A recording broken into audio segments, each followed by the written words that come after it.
Morning, everybody. Thanks for being here.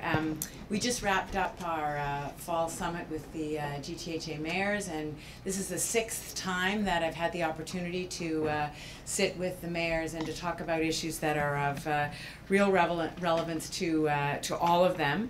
And it's always a helpful conversation. And today we talked about 3 things. We talked about the preparations that are being made as we move to the implementation of the new cannabis protocols. The federal government's legalization of cannabis, of course, has implications for the province as we move to administer the new rules, but the legalization of cannabis by the federal government also has implications for municipalities, and that was the conversation today. We made it clear that we will work with municipalities. We are asking them for input on some of the enforcement issues. Later this fall there will be an enforcement summit that Minister Naqvi will lead, and we will hear from them in more detail as they work with their administrations on some of the issues that they're concerned about.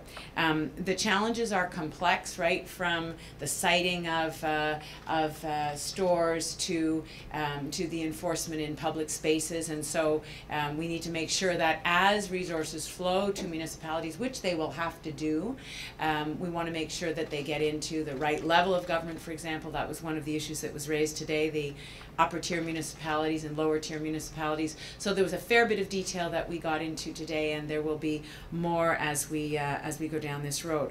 The second issue that we talked about was housing and the impact of the Fair Housing Plan on municipalities around the GTHA, and one of the issues that came up that I think is an interesting focus and that is the availability of provincial land. There were a number of comments from the mayors about their support for that notion that provincial land would be available for building housing that is affordable, building rental housing, and so Minister Milton is going to work with municipalities on that front, and in fact put out a call to the municipalities that if there is provincial land in their jurisdiction that they think they would like to work with the province on and work to see the development of particularly rental housing but also affordable housing, then we want to know about that and to work with them. And then the final issue that we talked about was the provincial challenge fund on reduction, or actually it's called the Municipal Challenge Fund, on projects that will reduce greenhouse gas emissions. And Minister Ballard just gave information to the mayors that this exists, that we're looking forward to them. It's $100 million, and it's part of our commitment to make sure that all of the revenue from the cap and trade program flows into projects that are going to reduce greenhouse gas emissions, and so there's a lot of opportunity there for municipalities. So it was a great meeting. C'est toujours une opportunité d'avoir une conversation sur les concerns des municipalités, et I look forward to meeting with them in the new year. I look forward to your questions. Premier, on marijuana, will cities get their costs covered? These new costs that they're going to have to incur, will they be covered by the tax revenue that's going to be coming from this legalization? So that's one of the questions, exactly. What are the resources? One of the mayors said, you know, will there be licensing fees that we'll have access to? Will there be the opportunity for municipalities to raise their own revenues? What will be the resources that will flow from the provincial level to the municipal level? And quite frankly, those issues are not all worked out, but they raised them, and so that's an important piece of this. The issues around zoning were raised as well, and so we need to work out exactly what those regimes will be. But I will say that there was a lot of support. In fact, I think most of the mayors who spoke began by saying that they are supportive of the rules that we are putting in place. Now, is there a need for Ottawa to maybe give you guys some clarity on how the taxation is going to work, so that you guys can have some fiscal certainty on the money that's going to be coming? Definitely. What was interesting to me was the conversation with the municipalities, with the province, it mirrors the conversation that we're having with the federal government, in the sense that we don't have all the information that we need. There are issues around enforcement, there are issues around revenue, and those are all the things that we need more clarification from the federal government on, so that we can be clear with the municipal level. Premier, the Attorney General has been very clear about the illegal pot shops, saying that there's, implying, I guess, that a crackdown is coming. The municipalities asking you for direction on that, and what are you saying? So they did ask this morning on exactly what the expectation was. I'm going to let the minister speak to that. Thank you, Premier. I mean, we've been very clear from the very beginning that these pot shops are illegal today, and they will remain illegal once legalization takes place. The current federal legislation is absolutely clear that the only way you can purchase or sell medicinal marijuana is through online channel through licensed producers. There is no legality to these pot stores today. And as we have announced, we will have a control board mechanism by which cannabis will be sold in the province by retail storefronts and through online channel. We had a very good conversation.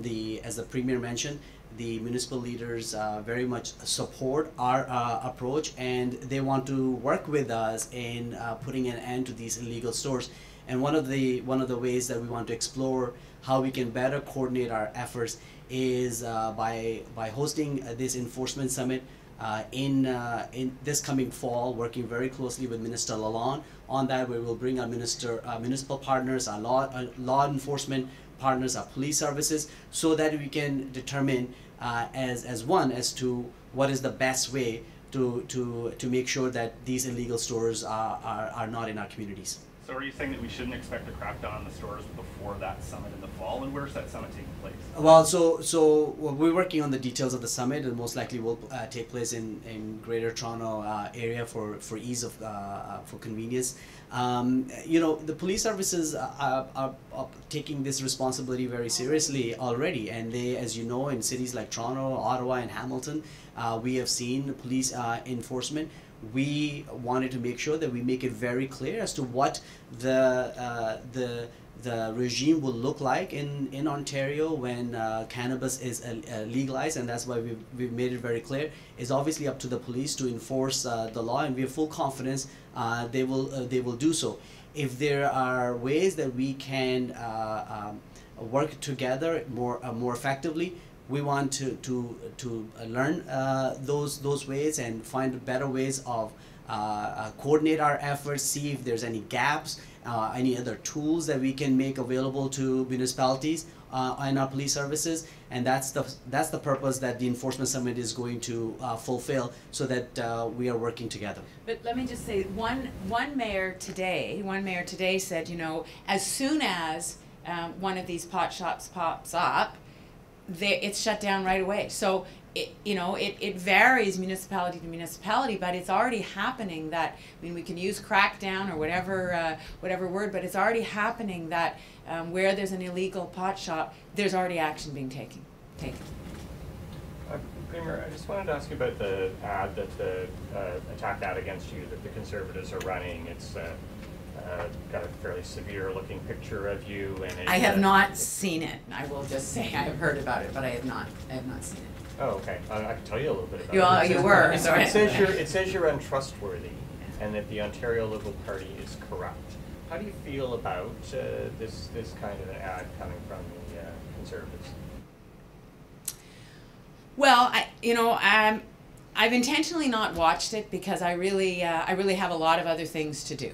It's really important to me that I focus on the work that is the core of my job, and that is, like today, meeting with municipal leaders to talk about the things that are very relevant to people's lives in our communities around the province, in this case around the GTHA. I just came back from Quebec, where we had a really important opportunity to talk with our colleagues in Quebec about, about issues that are of huge importance to each of our provinces, whether it's the relationship with the United States and our trade changes that we're concerned about, or whether it is the role of Central Canada in this country of ours. I mean, those are issues that affect people's lives every single day. I've had the opportunity over the last number of weeks to meet with young people who are accessing free tuition. You know, they're in college and university because of a decision that we made to change OSAP. I've also talked to some older people who didn't realize that they were eligible for free tuition. And so those are the things that I'm focused on. And you know, if the opposition party is running nasty attack ads, that's, you know, you'll have to ask them about that. Well, I did yesterday as well. So then I'm going to ask you about, you know, your commitment from your party in terms of the ads that you're going to run. Are you going to not run attack ads against Patrick Brown? Are you going to also personally approve of the ads? I know you say you didn't watch this Conservative ad, but well, I do. Yeah. So the ads that are run on my watch are ads that I know about and I approve. Look, we're going into a political campaign. There will be contrasts that will be drawn between who I am and who the opposition leaders are and what we're doing and what they will do. That's part of the political process. But I will be focusing on the work that we're doing. I'll be focusing on the benefits of the policies that we are putting in place for the people of this province. And I will be focusing on what more we can do, because I'm not under any illusion that we're finished. You know, I'm not under any illusion that we have that fair province that we really need if everyone's going to have the opportunity that they are capable of and that they deserve. So I'll be focusing on the benefits of what we're doing and what more we can do to help people in their lives. Are you still thinking about suing him for libel, suing Patrick Brown for libel? I don't think he's apologized for your lawyer. Well, again, I think the lawyers are looking at all of that, and I think we're in a period now where I hope that I would hope that Patrick Brown would step forward and would be truthful about what actually happened in Sudbury. Premier, did you approve the ad buy for the Fair Hydro plan? The documents the NDP got through FY suggest that the Cabinet Office gave the initial go-ahead on those. So there are many ads that are run through government about government policies. You know, whether it is giving people information about the OSAP changes. I just mentioned that I have met older people in the last little while who didn't know that they were eligible for free tuition. We're going to be putting in place free medication for kids from 0 till their 25th birthday. We need to make sure that families know about that. In the same way with Hydro, you know, the OESP, the program for low-income Ontarians, we need to make sure that people know how to access the programs that we put in place in this province. That's what all of that advertising is about. Thanks, guys. We got a question. Should schools be air conditioned? Should schools be air conditioned? We're running into some real. It's very hot right now. I recognize that, and there has been money that has flowed to school boards where decisions are made about changes in their buildings. I recognize it's really hot, and you know, I hope that teachers and kids are okay, that there are fans, and that they're able to deal with it. Thanks everybody. Merci. Rapidement, français. Rapidement, français. Rapidement. Juste au niveau de la rencontre avec les maires, quelles sont les grandes préoccupations? De quoi avez-vous discuté rapidement? Nous avons discuté la légalisation de cannabis. Nous avons aussi discuté les nouvelles règles sur le housing et aussi le plan pour le changement climatique et les fonds pour les municipalités. Merci.